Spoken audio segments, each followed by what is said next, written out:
This podcast is sponsored by slowdownclothing.bigcartel.com, naturalbossnh.com, and New Hampshire Vape Gallery. More on that later. Let's get into episode 47 of Talkin with Topher.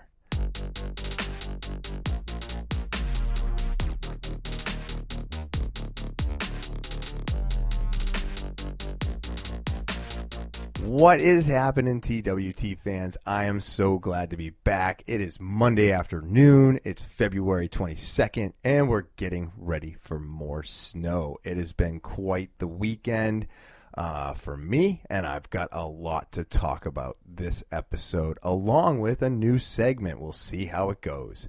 But first, I want to thank everybody for subscribing, watching, liking, sharing. Super important, and I appreciate everybody who does it. So thank you. If you're new to the show, please remember to subscribe, hit those like buttons, set those alarms so you know when the new episodes upload, and don't forget to share this thing. If you're enjoying it, I'm sure somebody you know will enjoy it just as much.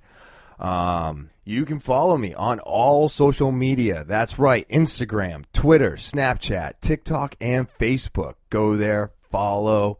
More stuff to come, daily updates, and it's just another place to get some more content throughout the week. So again, you can follow me on Instagram, Twitter, Snapchat, TikTok, and Facebook.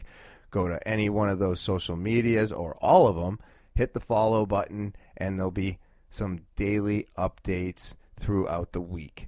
You can also, if you or someone you know has a story that needs to be heard, you can send it over to the official email of the podcast, which is talkinwithtopher@gmail.com. That's TALKIN with Topher@gmail.com.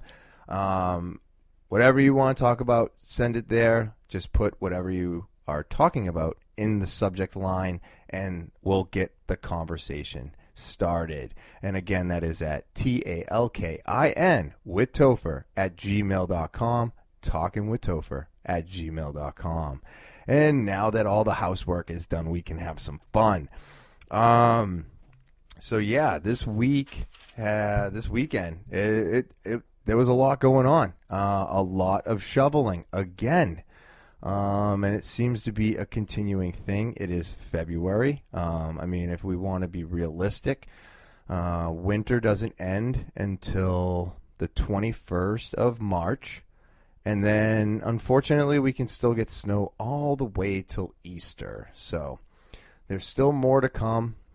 Whether or not that groundhog sees his shadow does not determine whether or not we get more snow. I mean, getting snow all the way until Easter is about my cutoff. Like, I expect it up until then, but after that, I'm like, all right, I'm done.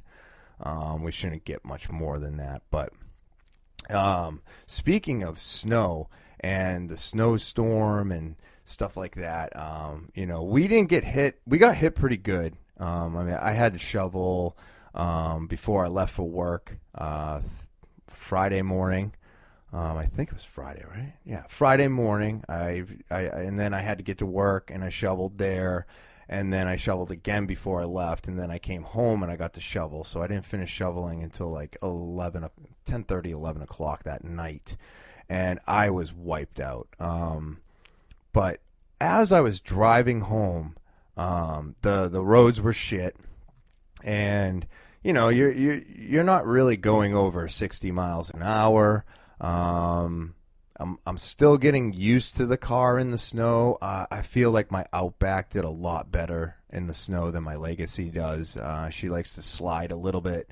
Could be the tires, but I just felt like the Outback was just a better overall vehicle in the snow, and I do miss it. But when I was driving home, and all of a sudden I started thinking about when I lost my license, right? And the multiple times I've lost my license. This has always been my rule of thumb, and I don't suggest anybody uses this rule of thumb, but you can if you want to. But I would, when I first lost my license and I had I had nobody to drive me around, stuff like that, I would drive all the time. And when I was driving without my license, I was still drinking and driving without my license when I first lost my license for my first DUI, and a couple speeding tickets and stuff like that. There's been a majority of reasons why I've lost my license, unfortunately. But I would, if I still had to work, then I would drive to work, and then I'd come home. When I was working at the bagel shop, now this is back in 2002. It was right next to a liquor store, so I would buy nips and I would drive home and all this stuff, right? And as time progressed on and I got older and I kept losing my license, I was lucky enough to be around people that did not mind driving me. So I never had to spend a lot of time behind the wheel anymore. I always had a friend that would drive me around, or a girlfriend, or someone that could always drive me when I needed to be driven. And I would use that. I'd use the crap out of it. I'd call them out of the blue. I need to go places, do things, whatever. And then when I finally got a steady girlfriend, there was no reason to call anybody else, and I always had a ride.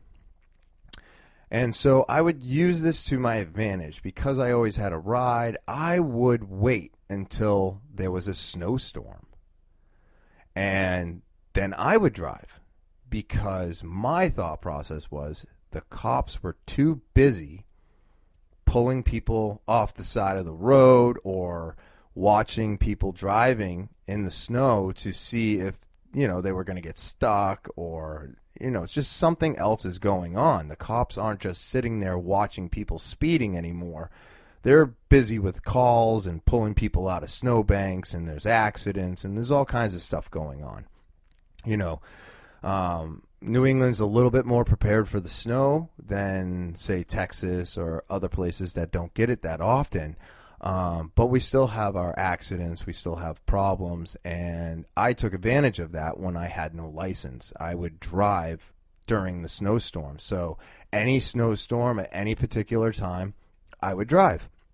And that got me really good at driving in the snow, considering it was the only time I would ever drive.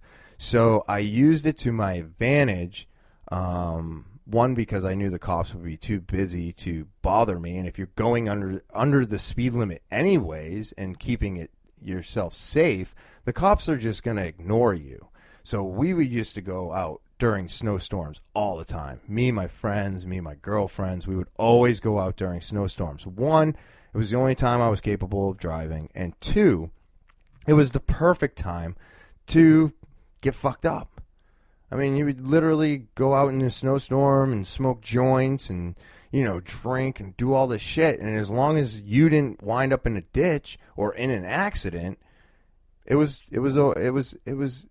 okay, but it was, But I was thinking about that when I was driving home. I was like, wow, for 6 years without my license on my DUI second, I spent all those 6 years driving in like every snowstorm, and it got me really good at driving in the snow.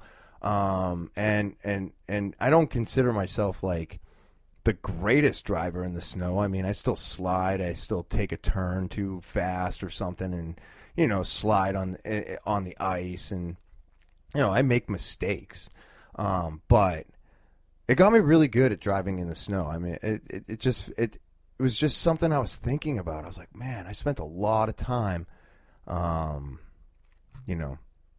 driving without a license in the snow. And I'm so glad I did, because now I'm so much more comfortable behind the wheel during snowstorms. I just stick to my own. I keep my pace, and I avoid everybody. So it was just something that I used. It was a tool I used. One, so I could keep driving, even though I wasn't supposed to. And two, like I said, it got me really good at driving in the snow and getting used to it. So just food for thought, I guess, if anybody else out there has no license and, you want to take an opportunity, I guess, No, you don't want to take an opportunity. But it was what I did, so that I could, drive every now and then. So, not something I'm extremely proud of, but I am happy that I did that because it got me really comfortable behind the wheel. Basically, any weather providing, So that was something I was thinking about when I was white knuckling at home Friday night. Actually, I had to basically, I had to white knuckle it into work and home. It was brutal. So snow is no fun, and if you're not comfortable driving in it, then you should stay home. I agree with that 100%. And this is why I kind of brought it up. It was like a way for me to practice driving in the snow, and I think more of us need to do that. If you're not comfortable driving in the snow, then you need to either stay home or get yourself comfortable driving in the snow, because it's going to happen, 3 months out of the year here, and you got to get used to it. We don't get a little bit of snow. We always get a good amount of snow. So it's just something you have to learn to live with. And I might have done it illegally, but got me really good at it. It definitely got me really good at it. Let's see here. Oh, here we go. I wanted to talk about, this is a toughie, huh? Cancel culture, right? Cancel culture is, awful. We all know that the population on Twitter is like a very, very small percentage of people speaking, or the population in the U.S. or in the world in general. It's just a small population of people that are basically very angry, have nothing better to do except for put everybody down, and it's a very toxic. Well, it's a very toxic platform, and I'm talking about Twitter. That kind of leads into the cancel culture, right? Because that's where it basically all starts and ends. I feel everything is on Twitter. Whatever Twitter says is what happens, and I think that's just crazy today, because if there was a cancel culture for, say, people like me, I wouldn't be where I am today. So what I'm saying is that not giving people a chance to prove themselves or a chance to speak just hinders everything that we have. I've been given, from close family, I've been given umpteen million chances to fix myself with close friends and some not so close family. I've been given multiple chances to clean up my act and figure my shit out. And then, with my wife and some newer friends I've picked up over the last 5 to 7 years, I've been given a couple chances. So I have literally fucked up with everybody around me in my life, and everybody has given me a chance to redeem myself, multiple chances to prove that I can do better. And without those chances, I wouldn't be here. I wouldn't be speaking on this mic. I wouldn't be looking at this camera. I probably wouldn't even be alive, to be honest. And even though that's a scary thought to think of, it's a very true thing that could have happened to me. I possibly wouldn't have been here without all the chances to redeem myself. And I think we need to do the same with the famous people, right? They are just like me and you. The only thing that's different is they have put a lot more work into what they are doing to get themselves to where they are today. They are, they've got money. And so we, as the viewers, including myself, we put them up on a pedestal. and we look at these women and men as something more than just that, women and men, or whatever. And as much as I agree with putting them up on the pedestal, because like you look up to them, all the podcasts that I listen to, all the all the comics that I listen to, all those people, I put them all up on a pedestal. Excuse me. I appreciate them. I listen to them, and I look not really for advice from them, but I look up to them to learn things.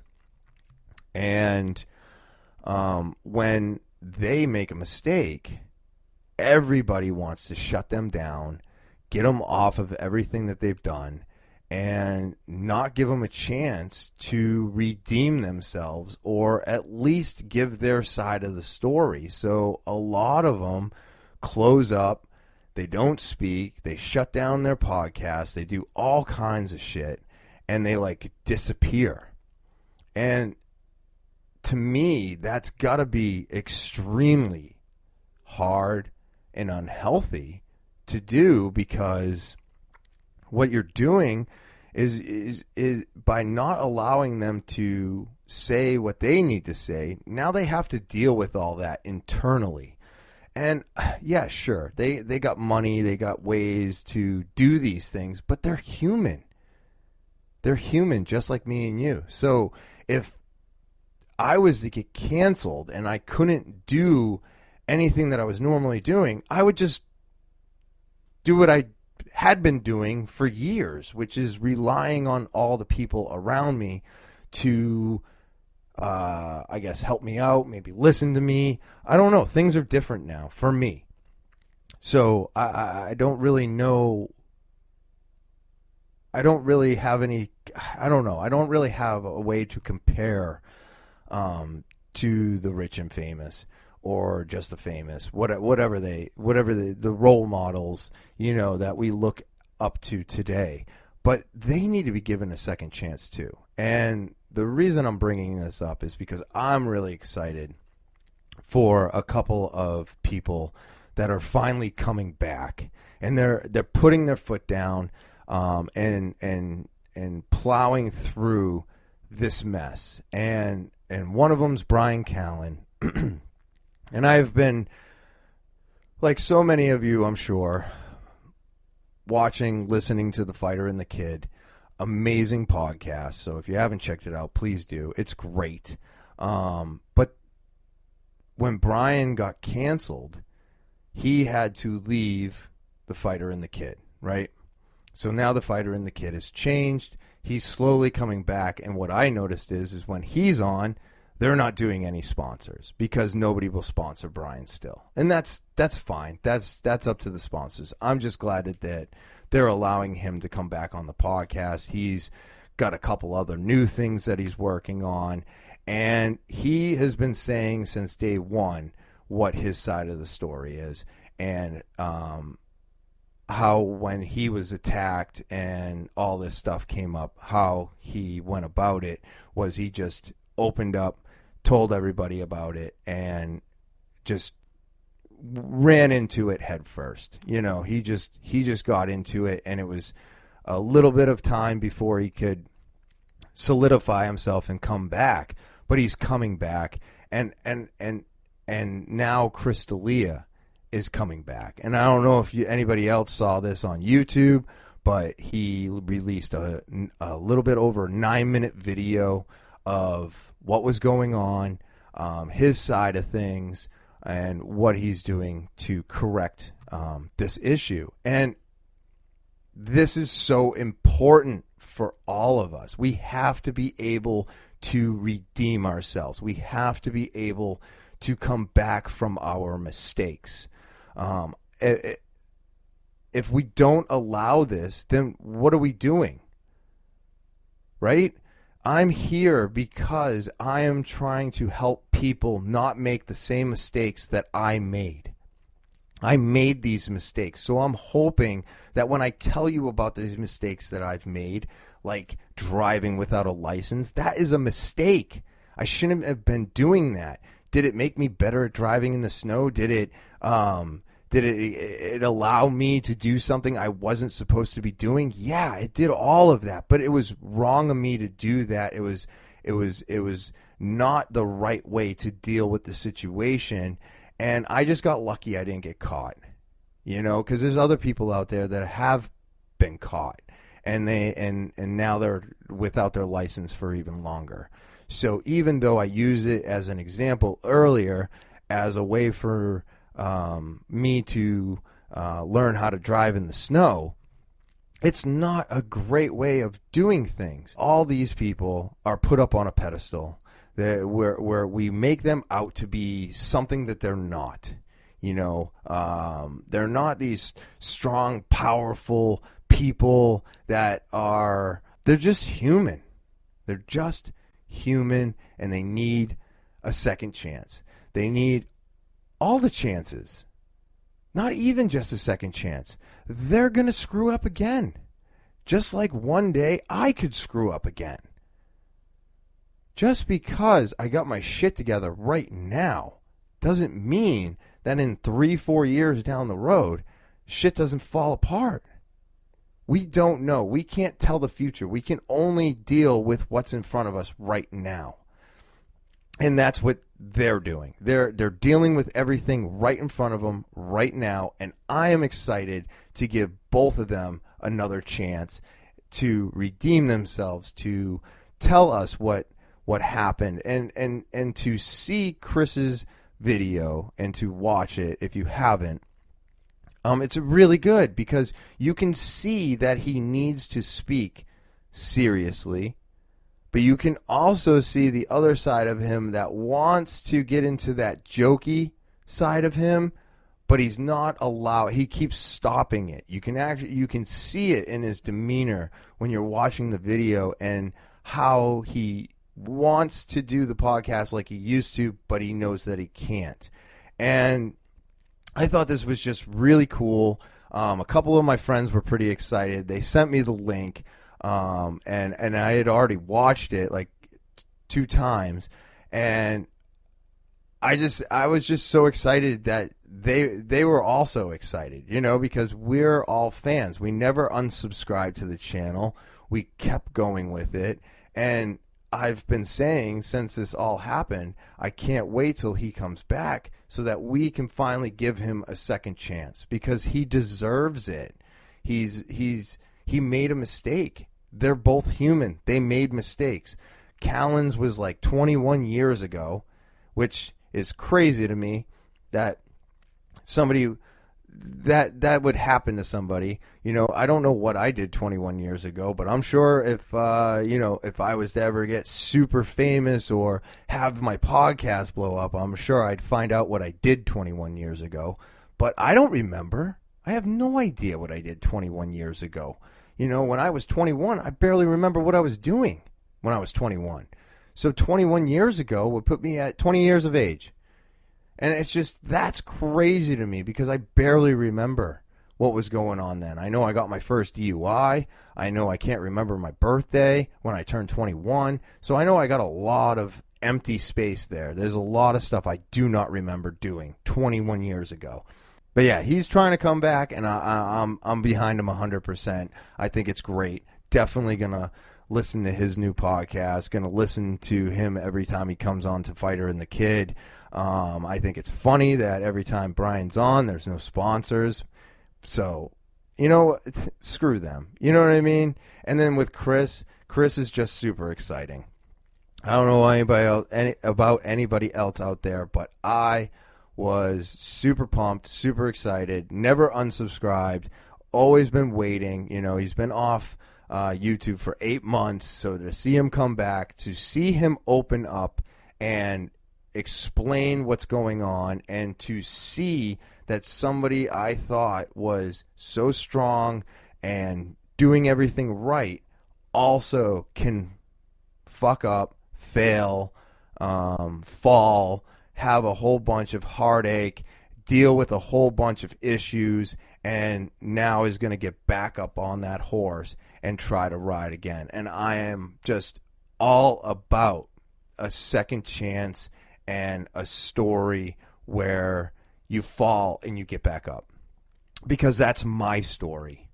And I would not be doing what I'm doing today if I didn't get the opportunity to do it. And that's why I'm talking about this today, because these things would not be happening without all the support and the chance after chance after chance I got with everybody around me.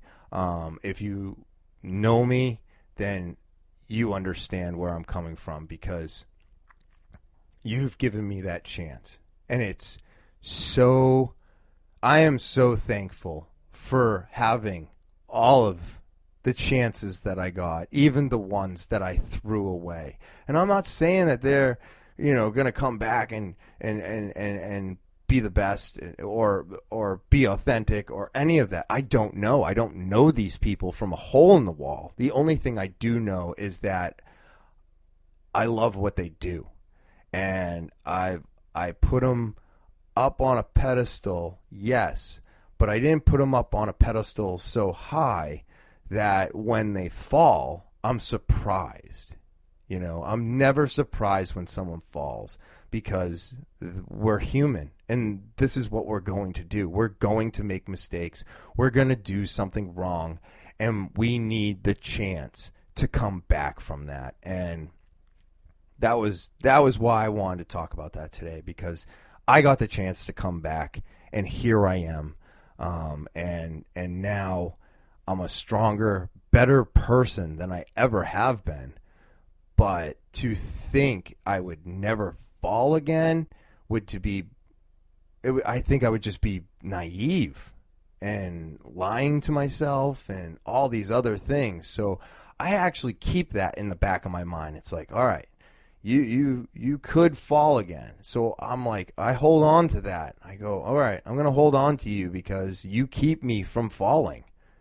The fact that I've fallen over and over and over again, now I hang on to that feeling and I go, all right, I know I can fall, but I don't want to this time. So when I feel like I'm going to, all those emotions come back, all those thoughts come back, I unlock them all, and I'm like, all right, I don't want to do this again, so I'm not going to. And I think that's what they're going to do. They're going to try their hardest to get back up, do what they were doing, be better people, and I'm there for them. And I think all of you out there should be too, because, a story from falling to getting back up and bettering yourself is what life is about. It just is. We're all trying to be better than we were yesterday. And I think it's very important to support all these people with their sex addiction or their alcoholism or their drug addiction. It doesn't matter. Whatever caused you to fall, if you can get over that and become a better person, then that's the battle. That's the battle. Maintaining it is the war. That's the war. I'm still fighting that war every day. Every day I fight it. There's some days are better than others. Some days I'm more sore than others. And it just, the amount of things that you can use to fall back down again is sometimes overwhelming. And I see those things and I go, I'm not doing this. I'm not doing it. I'm better than this. And I truthfully believe that's what they're going to do. And, I mean, Brian's already said over and over again, he didn't do anything. This is false accusations. He came out in the front of this the day it happened. Everybody told him not to, and he went against what everybody said, and he spoke out, and he was straight up and honest. And Chris, yes, he didn't say anything in the beginning. He released a statement. It was kind of vague, but it kind of told us what was going on. But now he's coming out. He's really talking about it. And that's because he had to figure it out. And he says that in the video too. He had to figure it out. He had to figure this out. And he had to do it all in the middle of COVID. He had a kid in the middle of COVID. So he had so many things going on. And then this, unfortunately, fell apart on him. So, a lot of stuff to deal with. And they're both going to come back stronger people. I know they are. And I'm thankful for all the chances I've gotten. And I'm going to give them a chance. And that's what this beginning part of the podcast is about. Getting those chances and then showing people that you are better than you were. And I think it's going to be great. I think it's going to be really good. I'm super excited. A couple of my friends are super excited about it. And so I just want people to stop with the cancel culture and this person should never work again and all of this crap that keeps going on. It's such stupid bullshit. These entitled people online are ridiculous. And the fact that probably half of them, if not more, don't do anything with their lives. They're not doing anything. But they can criticize everybody. And it's just awful. I feel like, yeah, sure, there's freedom of speech. You should be able to say what you want to say. I understand that. Got it. The problem is that if you're saying something and you're not doing it yourself, what are you saying? What are you even doing? If I got up every morning and I told everybody to swing kettlebells, go for morning runs, do all this stuff, do jujitsu, but in actuality, I was sitting at home, watching TV, stuffing my face, not doing anything, then what am I doing? And I just want more people to say, if you want to say something, then you should be exercising that. You should be practicing what you preach. Right? That's what you should be doing. You shouldn't be telling people not to do stuff and then you're doing it. Like, that's ridiculous. You're a hypocrite. And to sit there and type into a keyboard with no emotion and just say whatever you want and put people down when you're probably a fat slob sitting behind the computer in the first place, well, then shame on you. And if you're not and you're actually speaking and doing these things and you're actually practicing what you preach, well, then good for you. You're a very, very small percentage of the people online causing most of this ruckus. I so many things bother me. It bothers me when people are fat shaming people. And I'm not talking about when a person is fat and you point it out and then they get upset because you call them fat. Like, the fat people getting skinny are getting shamed. Well, what the fuck, people? What are we doing? When a big person loses weight and gets healthy, that's not a bad thing. That's a good thing. And the only reason you're upset about it is because you don't want to practice what they've done. And now you're upset, so you throw shade their way to make yourself feel better about stuffing another ho-ho in your fucking throat. And it just drives me nuts. And this is for everybody. I mean, people who put down fighters, you're insane. You're going to sit there on your couch and say that this was a boring fight. And I'm not going to name fights because I'm not that smart. But I watch and I listen. And people put fighters down. But what are you doing? When you put that fighter down for not doing what you think they should have been doing, what are you doing? Are you fighting? Do you even have a clue what it's like to be in a fight? Have you ever been in one? My answer is no. I mean, I've been in some. I guess they were fights, but they weren't like fights. I've never been in a ring. I've never had to go toe to toe with a killer. And yet you're going to sit there and be like, oh, man, he should have done this. Or when this was happening, he should have done that. And it's like, how do you know? Have you ever been training? Do you ever get into a fight? Do you know? And then they're like, well, I could take out a fighter. And it's like, really? Could you? I train 3 days a week for jiu-jitsu. I couldn't take on a fighter. I know exactly what they're doing when they're on that ground. They are fighting. Whether you think it's moving or not isn't important. That ground battle is exactly what I just said. It's a battle. And it's hard. And for someone to be sitting behind a keyboard telling them that they should have done better or they should have done this or, all this other crap, I could fight him and this and that, I don't think you could. I don't even think you could run a mile. And so going back to cancel culture and all the people behind their keyboards, we got to stop listening. They're not important. Half of them probably aren't doing anything. So why is Twitter so important? Why is Twitter hold this power over people? And why does this cancel culture seem to be winning over and over and over again? I mean, what the hell is that guy's name? Shoot, I'm not going to remember it because I'm not that smart. But, the cannibalism thing. Army Hammer? Something like that.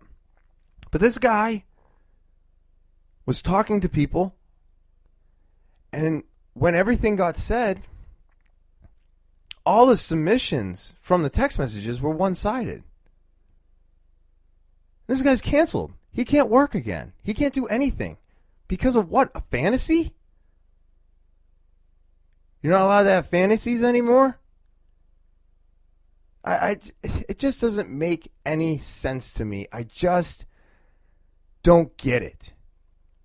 And it's like when cancel culture kicks in and cancels somebody that I enjoy, well, then I get really upset because I really enjoy Bryan Callen. And when his show, School, got canceled, I was super upset. I liked that show. He was a great character in it, and it was a pretty decent show on TV. And it bummed me out that he lost all of that because of an accusation of 21 years ago. And then D'Elia makes a movie, and now I don't get to see that movie with him in it.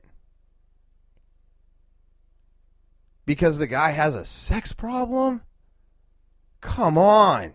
Any guy out there who has money and power probably has a sex problem.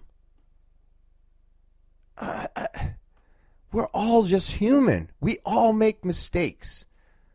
The important thing is that we learn from them. We got to learn from our mistakes, and we have to be given the chance to reprove ourselves as better people. So I say, down with cancel culture, and let's just stop listening to them. Their voice is not as important as all of ours. And I think maybe if we spoke up about how we feel, because I don't tweet, I don't do any of that. I'm silent. I don't put anybody down. I mean I like stuff, I retweet stuff, but I'm not joining in. But sometimes I think I should, just because of the fact that I have the opposite to say than the rest of the people on Twitter. But then I think about that, and I'm like, well, then they're just going to start attacking me.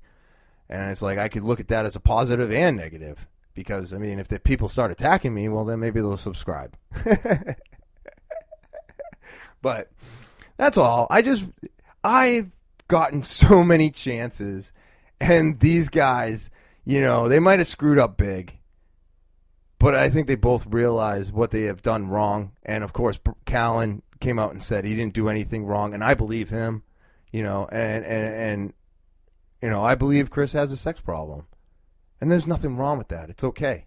I'm glad he figured it out, and I'm glad he's going to work on it, and I'm glad it didn't destroy much more than kind of a couple movies and, his podcast and a few other things. But in time, all of that can be rebuilt.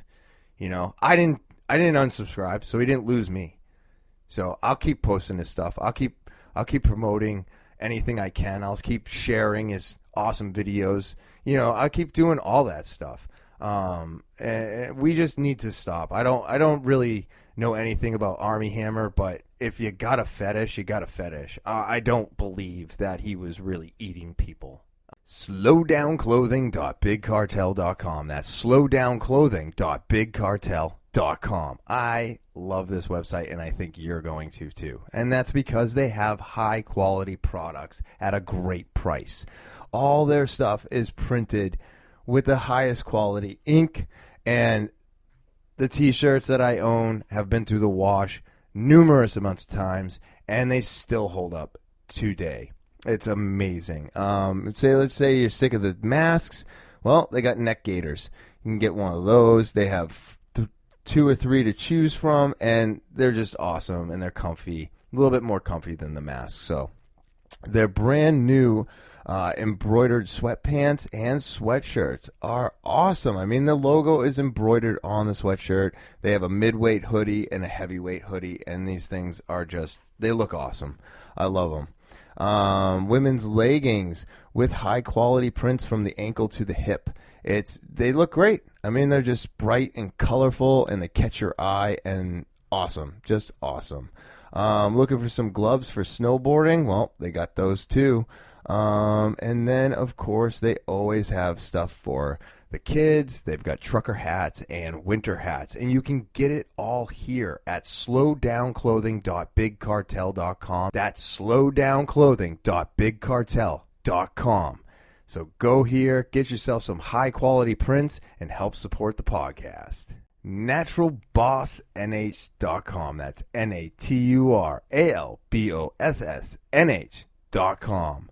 This website has not only helping with the fighting of COVID and flu by having one of the best hand sanitizers I've ever used on the market, but they're also promoting relaxation. They're trying to help with people's dry skin during these cold winter times, and they're doing this with their organic products that are made right here in New England, and I just absolutely love them. Their foot and body soak is great. Their lip balm is moisturizing. Their beard oil is great if you grow a beard. It's going to keep it from getting snarled and snagged, and it helps darken the hairs a little bit. So if you got a lot of gray in there, it might help hide it a little bit for you. And then, of course, their number one product that I can't stop talking about is their hand sanitizer, because that's what's going to keep your hands clean. That's what's going to help you against COVID and flu.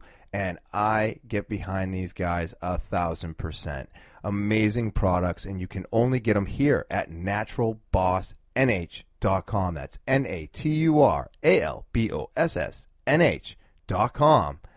And get any one of these 5 amazing products, or hell, just get all 5 today. New Hampshire Vape Gallery is located at 180 Lafayette Road, Seabrook, New Hampshire, down the street from Home Depot and next to Smoke Rings. We're open 7 days a week from 10:30 to 8 p.m. You can come in our store provided you wear a mask, and feel free to give us a call, 603-814-4171.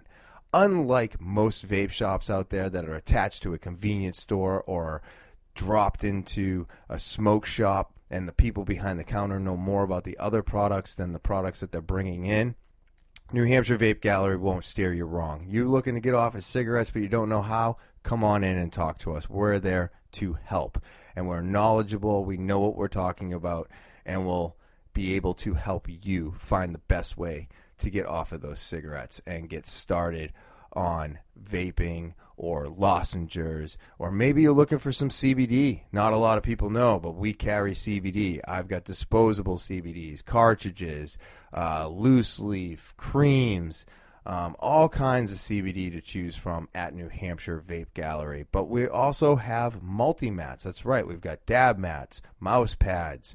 You need to put your rig down on something. We got something to put underneath that to keep it safe. We are also the official dealer of Slowdown Clothing. Super excited. Want people to know more about the vape shop these days. You know, a vape shop isn't just a vape shop, and ours is. And we strive to excel at vaping and answering your questions. So come on down and come on in to New Hampshire Vape Gallery, located at 180 Lafayette Road, Seabrook, New Hampshire, down the street from Home Depot and next to Smoke Rings. We're open 7 days a week from 10:30 to 8 p.m. Feel free to give us a call, 603-814-4171. I look forward to seeing you there. And now, back to the show. But this brings me to my new segment. Yes, new segment. And I figured I would use, I've been hearing a lot about DuckDuckGo. And so I figured I'd use DuckDuckGo instead of regular Google searching today. Just to kind of cut out the fat. I figured if I use Google and I said something incorrectly, everybody could just be like, well, he used Google, and Google's not right. And I get that. I do. But yeah, so I just want to kind of touch base on a couple current events, Texas being one of them. So let's do this. This is fun. We're all going to do it at the same time. So I'm just going to write in Texas winter. What do you think? Nightmare? Oh, look at this. Here we go. Texas winter storm. And I don't think I'm looking up anything that I couldn't find on Google, but there was I don't know. I've just been hearing a lot about staying off of the search engine. But yeah, this has been absolutely insane with this winter storm that ripped through Texas. And they had to be declared a major disaster. Yeah, that's fine. Oh, I just want to go to the site. All right, yeah, cool. But I mean, the stuff that's I found this one to be very interesting because I did not know that Texas didn't get snow. I don't know why. I always thought that like they did get some, and I guess they do. They did. What I was told from two people that live in Texas that were visiting New Hampshire last week, and one other one had family living in Texas. Now, this is the fun part. Okay, when you talk to people, you get different things. So I was told by one person that this is it hasn't happened in like 10 years. So they were like, oh, this doesn't happen. It's like every 10 years or something. And I was like, oh, okay, wow, that's very unfortunate that it happens every 10 years. But at the same time, I was like, well, wouldn't you be more prepared for it then if it was every 10 years? And then another lady came in. She's like, oh, no, this happens every 5 years. And I was like, well, is it every 10 or is it every 5? And then I was listening to Joe Rogan on Saturday, and he said that it happens once every 100 years. And I was just like, okay, so I don't know exactly what happens in Texas for snow. I don't. I'll be honest with you. But what I do know is that they may want to figure out how to upgrade their shit. And I was talking to my friend Tyler this morning while we were driving to jiu-jitsu, and he was telling me that in 100 years, I guess, was the amount of time for this amount of snow to fall. But when they were trying to secede, because Texas, I mean, they're like a small country. You know what I mean? Inside of our country. They're giant. And I didn't know until now that they have their power grid for like the top of Texas. That ties into other states. And then the bottom half of Texas is on one power supply. Let's just say that for fun. And, well, that power supply went out. So they lost, like, everything. And I guess they had it set up this way because they were trying to secede from the federal government for something about the power. Don't quote me on this. Make sure you look it up. I probably could look it up, but it'll take more time. And they didn't want the federal regulations because it would have cost more money. So they put in their power grid without federal regulations. And because they did that, now they're dealing with this. They're dealing with no power, pipes bursting, because they didn't want the federal government involved, is what I was told. And I was like, really? Because that sounds crazy to me. The federal guidelines are put there for the main reason, in case this type of stuff goes down. They put splitters or breakers. There's just certain things that you have to follow once the federal government's involved. It's like the FDA and vape juice. Now they have to tell everybody, they have to tell the FDA exactly what they're putting into this flavor. They want to know the full breakdown of the liquids, and then you have to get it tested to make sure that it's okay to inhale now, which is a good thing. I'm not against that. But again, it's federal regulations put in place to help keep us safe. Well, when they didn't put in the federal regulations for their electricity, now they're in the dark. So I didn't know any of this, of course, because I just started looking into it, probably like a lot of you out there, and going, wow, I did not know that this giant piece of land was on one power supply. And they really need to allow the federal government to help them out and reconfigure all this so that if this does happen again, at least they'll be more prepared for it. I would also make the suggestion of, making it mandatory that when you build a house, you might want to add a little extra insulation or something to keep those pipes from freezing. I know that, probably out there, they're not used to getting so cold. But wouldn't you want to be prepared for the worst? That way, if the worst doesn't happen, at least you were prepared for it. 'Cause I could only imagine, like, way, way, way back in the day when they first started building houses in New England. And then they started adding plumbing and they started adding stuff into the houses because that's how this all kind of goes down. My house was built in the 1900s, so when it was first built, it didn't even have a bathroom in it.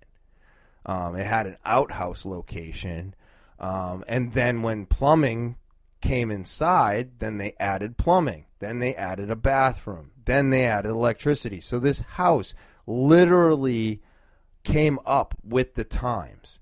So I've got electricity from when it first came out all the way up until 2020 in my house. So I have a mix mash of wires because that's what happens. And I bet you when they were first installing a lot of this stuff, it wasn't made for temperatures of like under negative anything. And I bet you pipes used to burst, and then we had to figure out how to stop that from happening. So now that we have all this knowledge, now a house that gets built in New England has guidelines that it has to follow in order for the house to be considered finished and livable.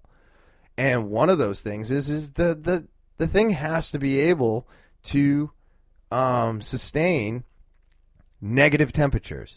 And we can get all the way down to negative 30 around here. Easy. It's not something that's not, it's not really regular, but it's not something we're surprised about when it happens. It's not a surprise to us. So we've accommodated our plumbing and our insulation and everything else to withstand that.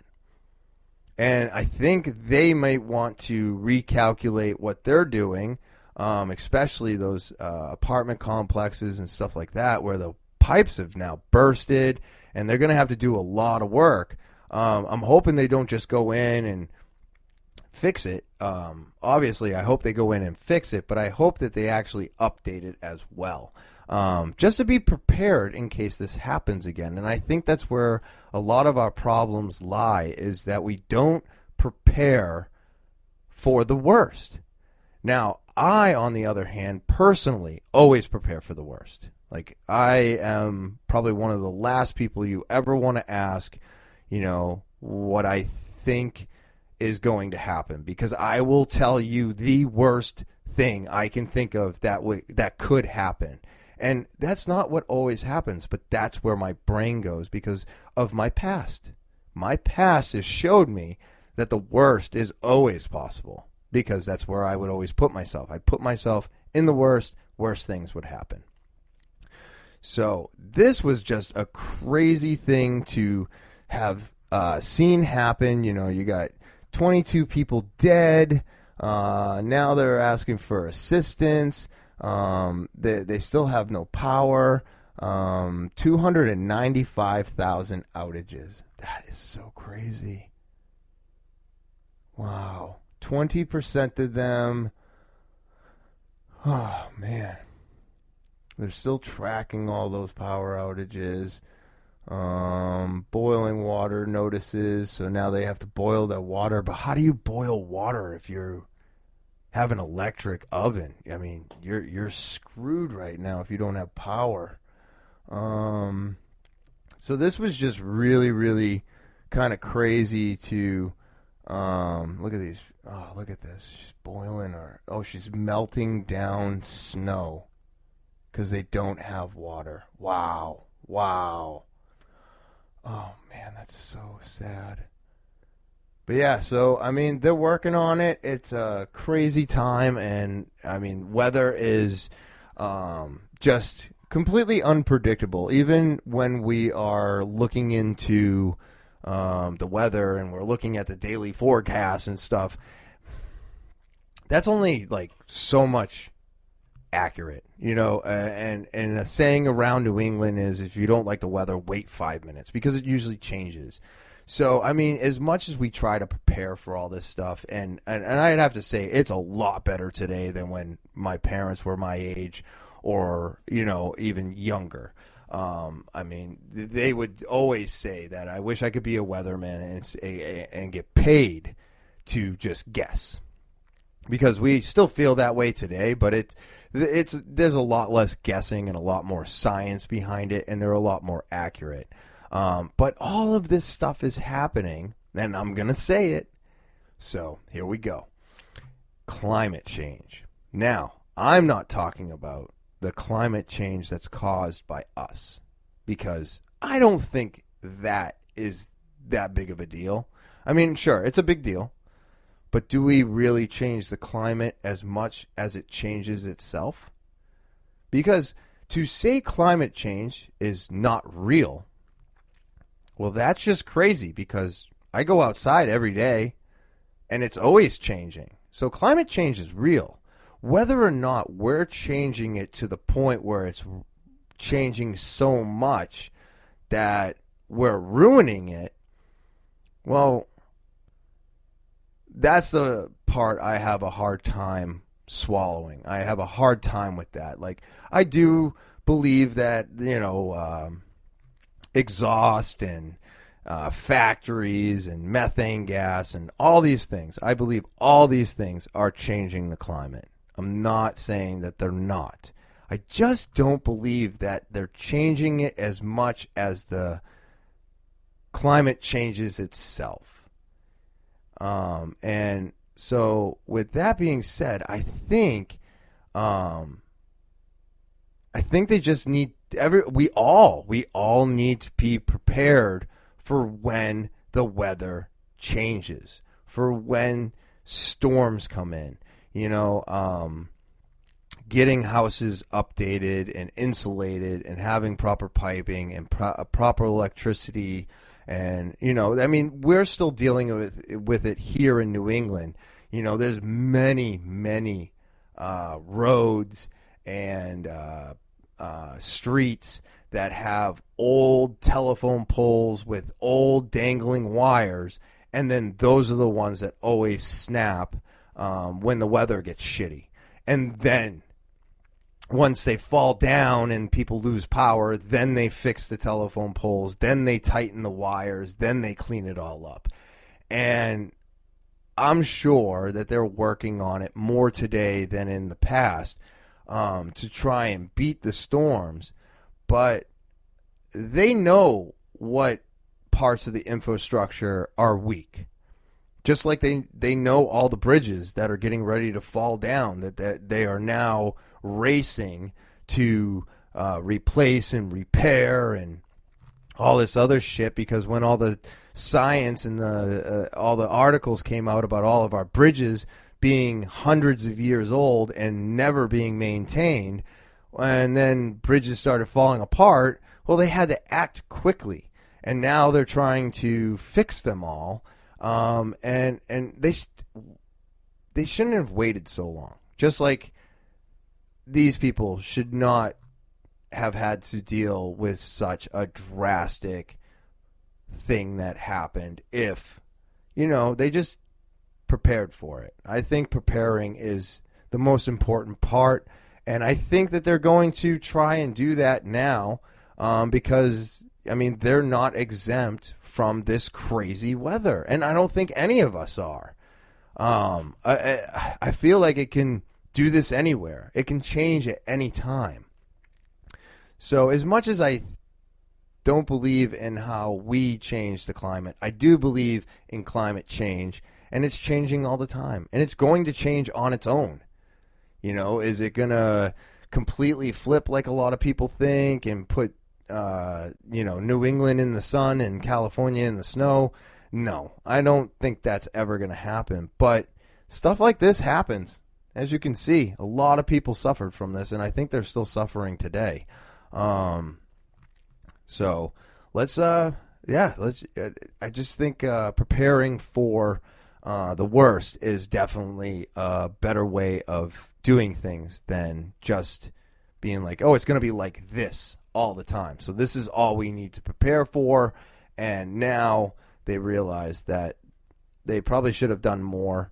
And I bet you they will. Let's see. What was the next thing I wanted to talk about? Next thing was... we're only going to do a couple of these. Oh, that... the Boeing 777. Now this one's wild. I'm not sure. I didn't read too much into it. Let's see. Grounded after the Denver. Yes, this is it. So a Boeing 777. Did I say that 3 times before? Dozens grounded after Denver engine failure. Look at that engine. You think we can? I don't know. You think I'll get clipped? Can you see it? I don't know. Let's try it. Excuse me.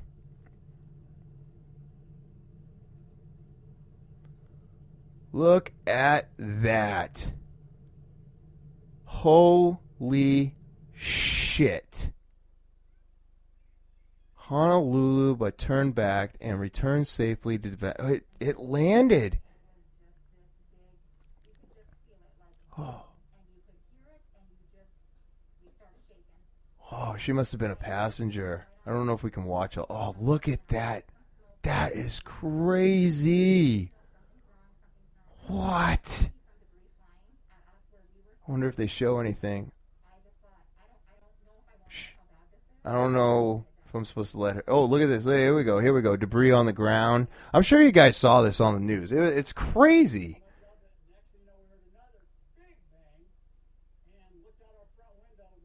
There it is. This is what I wanted. Look at that. Look at the size of that ring. It's so fucking crazy to me. Oh, look at it. Crush the truck. Oh, shit, son. That's insane.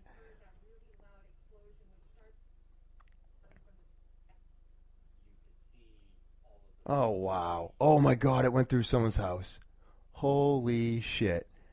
Isn't that crazy? That is so crazy. Wow. Wow, wow, wow, wow, wow. That's insane. See, and I have really nothing to say about this. I thought it was just crazy. My question was, did it land? Did everybody get back safely? And turns out they did. Looks like somebody knew something was wrong. 128 jets are suspended right now. Oh, there was 231 passengers on that flight, and nobody was injured. Absolutely amazing. Does that not blow anybody else's mind that the fact that engine blew up and they were still capable of coming home? Fucking crazy. I was watching glass blowing. So we were looking for something to watch yesterday. Hulu was all done. And we went on Netflix and we saw this, I think it's called Glass Blowing or Blowing Glass or something like that. And we watched this and it was so exciting. Not only did I really enjoy the program, and it's like a cooking show, but they're doing glass. It was kind of exciting because they're sitting there, they have hot temperatures to deal with, they're in and out of what they call the glory hole, which I found fucking hilarious to find out what that thing was actually called. That's their oven. They call it the glory hole. They gotta get started. They gotta take it out of there. They gotta get a bunch of shit done before it cools and cracks, and then pop it back in. And then you got the judges coming by and asking them questions while they're in the middle of dealing with something that's like 2,000 degrees. These guys are like, "So, what does this mean to you?" And I'm just sitting there going, would you leave him the fuck alone? Can't you see that he's like almost burning his hand? Like, why are you asking him questions? On the cooking shows, I can kind of understand it. But this one, I was like, what are they doing? Leave them alone until they're done. They need full concentration. It's not like their fucking food is sitting in an oven and they're waiting on a timer. They're literally holding molten glass in their hands. And, so we were watching that, and then American Idol came on again. And I have to say, while I was in the middle of that show, and then we went over to American Idol, I wasn't as into the show this Sunday as I was last Sunday. But I do have to say that there was still more incredible stories, and the music. I mean, the sounds coming out of their mouth is just amazing. It's just so cool. So really got into that. I think that's going to be an every Sunday thing right now. If you're looking for some more shit to watch on TV, that Blowing Glass on Netflix was really cool. And that's my current events. Like I said, I like using DuckDuckGo, especially with stuff. If you're searching for something and you just can't seem to find it on Google, I've found that you can go on DuckDuckGo, and they're not filtering that stuff out. So if you want to be able to see something that you feel like you should have been able to find on Google but can't, go to DuckDuckGo. It's awesome. They're not filtering, and they're not shooting ads down your fucking throat every 30 seconds. But that's what I wanted to talk about on current events today. Obviously, Bryan Callen and Chris D'Elia were part of the current events, but I wasn't going to pull up their videos or anything like that. I felt like that was unnecessary. If you don't know who they are, go and check them out. Great comedians, and I am very excited to give them both second chance at bettering themselves and figuring out what they need to figure out. And like I said, I never unsubscribed, so I'm very excited about the move. But I'm also changing things up for myself right now, and I'll get into this real quick before we go. But these right here, Zyn. These are nicotine pouches. They're completely tobacco-free, and they're not a sponsor, or I don't carry them in the store yet. I'm looking into couple different companies, but I had a friend, the one I told you about last week, that almost was no longer with us, but luckily survived, and he got off of vaping, and now he's doing these. So I'm thinking about doing the same. And it's not because I have anything against vaping. I want to make this very clear. Because I do run a vape shop, and I do think it's a great alternative to smoking cigarettes. But I've been doing it for 7 years now. And I think it's time to... I feel that it's time for me to take another step. And I do have to say I've been sucking on one of these the entire podcast, and it's been awesome. I have not thought about vaping the entire time. So the ones I'm using, I just got them at a gas station. It's ZYN. They're tobacco-free nicotine pouches. And just stick it under your top lip. Like so. Yeah. And that's it. These ones are coffee flavored, and I love coffee, and this was really good. I like the fact that I wasn't thinking about my vapes the entire time, except for now that I'm talking about it. So that's something else I'm changing in my life. It's going to be a slow process because I just enjoy the motion of smoking. I really do. I think it's friggin' great, and it's tough to let go of things that you enjoy. But sometimes in life, you have to let go of things in order to grow. So that's what this podcast was all about today. It's all about getting second chances and proving to people that you can make changes in your life to better yourself. And the people that give us these second chances are the most important people to me. And you know who you are out there.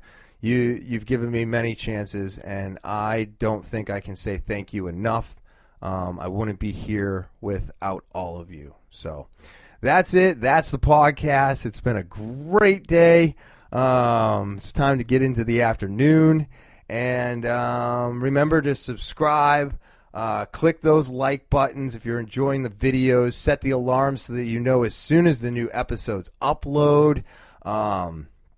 And share. Spread this thing around. All right? I need your help to do it, and I appreciate everybody who already does. So thank you. Don't forget to follow me on social media. That's Instagram, Twitter, Snapchat, TikTok, and Facebook. Again, Instagram, Twitter, Snapchat, TikTok, and Facebook. And, of course, as always, we have the official email of the podcast. It is TALKIN withtopher@gmail.com. That's talkinwithtopher@gmail.com. Send your story, your friends' stories, anything you want to talk about. Put it in the subject line, and we'll have a discussion.